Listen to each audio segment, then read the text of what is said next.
What is going on, guys? Today we're back with some more Anime Rangers X, and in today's video we're showcasing the two new units, Cloud and Tidus, who have really great synergy. There's a total of, well, how many is it? 5 units. But in this video I'm just going to be showcasing these three because these two have great synergy and they work together really well. And the other ones aren't the best, but they're pretty good starter units. So let's just get right into it. So obviously they added all the units, and to get these units, I don't know if you guys know, but you can get them from Infinite Castle. So let me show you guys real quick. It's somewhere in here. There's so many things here, it's hard to find it. So go to this guy, talk about, skip through the dialogue. Infinity Castle, and it's on floor 25. It's 100% chance. And then floor 50, 100% chance. You only have to beat it once and then you get the units. It's really straightforward, really simple. Now for Gother, obviously all the other units are in the banner, but they're not in the normal, standard, or rate up banner. They're in the divine banner, right? You see them? There's that one too. So basically these two work really well together. That's why I want to showcase them. And Gother is going to showcase really well with both of these, right? So I'm just going to showcase half of them for now, because realistically these are the main ones you're going to use in your team comps. So I have the builds for these and the curses, so let's get right into it. Let's go to the upgrade zone. So obviously Sovereign on these, because they do a lot of damage, as you guys can see. Obviously 15 million ability damage, 13 million ability damage. So what these guys do, let's start it off.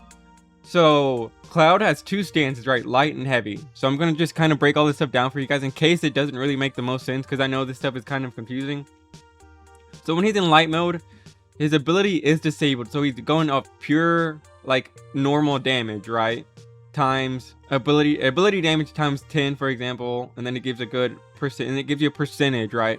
But then once he switches to heavy every 15 seconds, right, he disables his attack, but his ability damage is increased by 200%.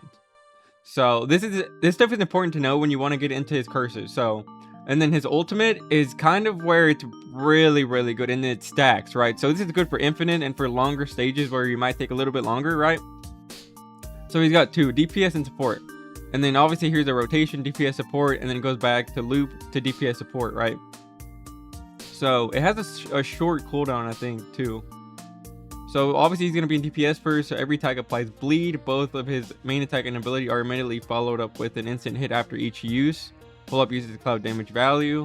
And then each time he uses his ability while in DPS form, he gains plus 25% damage, which has a max stack of 1000%. So you can get some pretty good damage with him going in like infinite or just a game mode like that, right?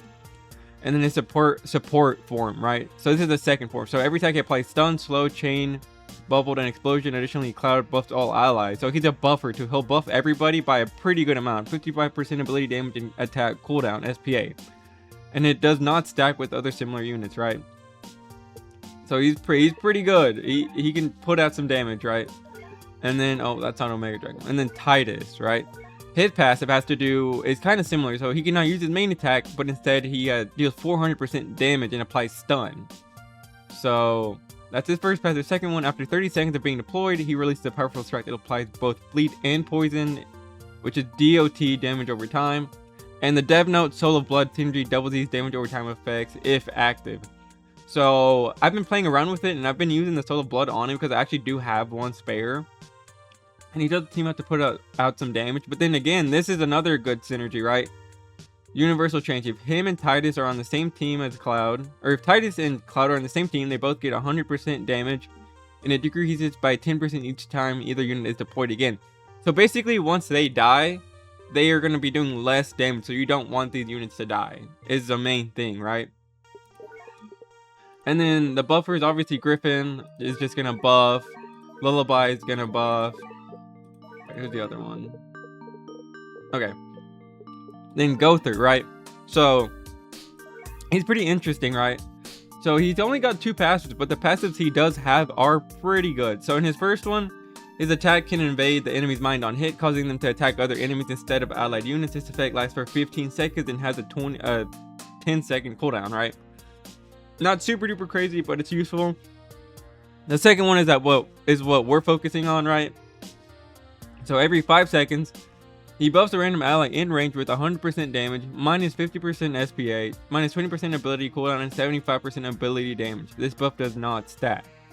This is insane, right? Every 5 seconds he'll buff a random ally. So the only thing that does suck is that it could be these guys and he won't be buffing these guys. That's why we have duplicator on him, to get a better chance of him buffing these guys. Or you could literally just run these 3. It probably won't do much, but it's pretty cool passive, and it's really useful. I could see Gother being used in some team comp, but the only issue with it is the RNG, right? If you could choose which unit, that'd be a lot better. But since it's RNG, it might not be as useful as like Lullaby, who obviously buffs any unit in range. So I'm very interested to see how Gother fits in the team comp, right? So that's why there's duplicator on him. So if you have 2, there's obviously like twice the chance to get it, right? To get the passive, right? So let's go for build. Pretty straightforward. Hair curls, black coat, black shoes, gold sword, and soul of pure agony for ability cooldown. And then for Tidus, the soul of blood, because the more DOT, because it does double DOT, then hair curls, black coat, black shoes, gold sword. And then for Gother, just a full range build, right? So literally the opposite. So glasses, cloak, purple boots, and gold sword, and the soul of riches, just make him cheap. And then I don't know if you guys know, but for these ones I just have basically like same thing as the other ones. I don't think these ones matter. You could probably do range and it would probably work a lot better. But yeah, or similar like this, if you had purple boots and the rest of these, I think they would all work really, really well. And then I don't know if I showed this one, and then same thing, just basically all range and soul of riches. So let's go over here. And then I don't have an evolved tier on him. I don't think it's necessary. Curses. So where is he? So let's start with Tidus. So ability damage, ability cooldown. And then Cloud is interesting because I did ability damage and ability cooldown. But as you guys can see here, he could be used with like, he has like 3 different ones. I think you could do like ability damage, ability cooldown, attack, ability cooldown, attack, cooldown. Like it, he's very versatile on like which curses you can have on him, right? So I'm kind of just playing around with it with both cooldowns just to see how he does. And then for the other one, for buffers, always go for cooldown and range. So I don't know if I showed you guys, but yeah, literally cooldown and range. Yeah, range. And he doesn't have cooldown, but it should be fine. He's just buffing. And then obviously O+ on everybody, right? So the practice or the test area is still broken, so we're gonna go to the JoJo event because it's probably the best event to showcase him at. So let's get in there real quick. But yeah, it's a small update. There's some quality of life stuff, and they said they're still adding stuff later today. So we'll see what's going on there. And then I have all the units, so I can showcase all of them later. But the main units are these 2 because they work really well together. And they could be good for like early game team comps if you're just starting out the game, right? I think that's one thing people don't understand, is that these units aren't super crazy like the rest, but they're good for people who are early game, who don't really play the game and have everything at their disposal, right? So starting off, these are probably the best starter units you can have. Both of these collectively, they're going to help you out in literally everything. So I'll upgrade all of these. So let's take a peek. So 5 million damage, 73 million ability damage, 85 million ability damage, 5 million damage. So these aren't the real numbers, right? Because then we go to here, and then we have Tidus, right? 1 million ability damage. He's got a huge range, tons of damage, but the main kicker here is Cloud, right? 17 billion damage, and then I don't know what that's about, but 1 billion damage, right? And then because he's just switching between the 2. So let's do the first swap, right? Because when you do the first swap, he's in his DPS form, right? And then when you swap again, he'll buff everybody. So it's only a minute cooldown, so you can get it done pretty quickly. And then obviously buff some of these guys to give him more range. Give him the range, right? And then Cloud just puts up a ton of damage. Look at this.